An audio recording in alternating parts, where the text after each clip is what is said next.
Ready হওয়ার মুহূর্তে বাড়ি যাওয়ার পথে এরকম একটা অঘটন ঘটে যাবে আমি জাস্ট ভাবতেও পারি। আবার নতুন একটা ব্লগে তোমাদের অনেক ওয়েলকাম এবং ভালোবাসা। তোমরা সবাই কেমন আছো অবশ্যই কিন্তু কমেন্টে জানিয়ে দিও। সকাল বাজছে 10টা, আমি এখন খেয়ে নিচ্ছি। খেয়ে শোনা করবা, আরো দুষ্টামি করবা। দেখো এতটা রক্ত দেখে যাওয়ার যে আনন্দটা সেটাই জানি নষ্ট হয়ে গেছে। আসলে কি বলতো, আমি তোমাদের সবটাই খুলে বলছি। আমি যাব বাড়িতে, মানে সোনা, আমি তোমাদের একটা ব্লগে আমি শেয়ারও করেছিলাম যে সোনা প্রচণ্ড কান্নাকাটি করছে ও দিদুন বাড়িতে যাওয়ার জন্য। যেহেতু আজ শনিবার, তো সোনার স্কুল নেই শনি রবিবার, তাই আমি সকাল সকাল সমস্ত কাজকর্ম সেরে রান্নাবান্না সেরে আমরা যাচ্ছি দিদুন বাড়িতে, সোনার দিদুন বাড়িতে। আর ঘড়িতে বাজছে কিন্তু দেখো 11:15 মতো, আর আমাদের ট্রেনের টাইম হচ্ছে 11:30। তো দেখো আমরা একদম রেডি। তো আমাদের ট্রেনের টাইমও হয়ে গেছে, এখন স্টেশনে যাব। টাটা।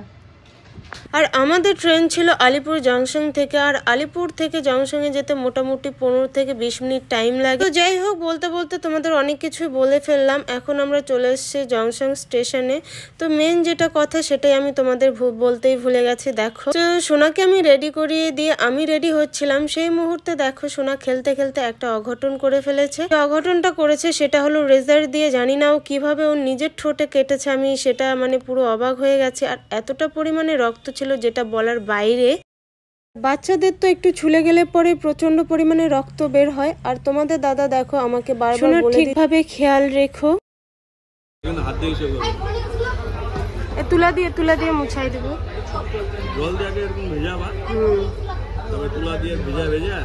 কতবার যে আমাকে বুঝিয়ে দিচ্ছে, মেয়েকে বোঝাচ্ছে যে তুমি দুষ্টামি করবা না, আমাকে বলছে সোনার ঠিকভাবে খেয়াল রেখো। যেহেতু আমি একা যাচ্ছি, তো ওরও ভীষণ আর কি টেনশন হচ্ছে। তো আমারও খুবই খারাপ লাগছে ওকে রেখে আমি যাচ্ছি। যতই হোক হাজব্যান্ড তো, একা একা কোথাও গেলে একটু দেখবে মন খারাপ হয়ে যায়। তো দেখো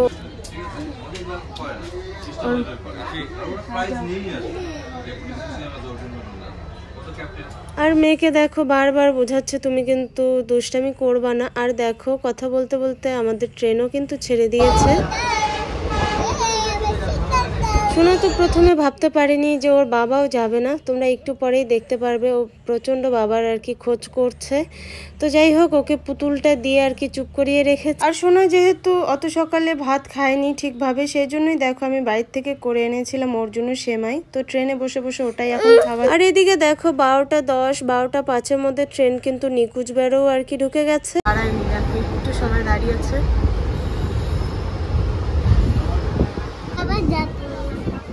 বাবা যাওয়া, বাবা বাড়িতে যাও, বাবা যাও। আর এদিকে দেখো সোনা খেলছে আর একটু পর পর বলছে আমি বাবা যাব বাবা যাব। বাবা কার লাডলি, বাবার কথাই বারবার বলছে।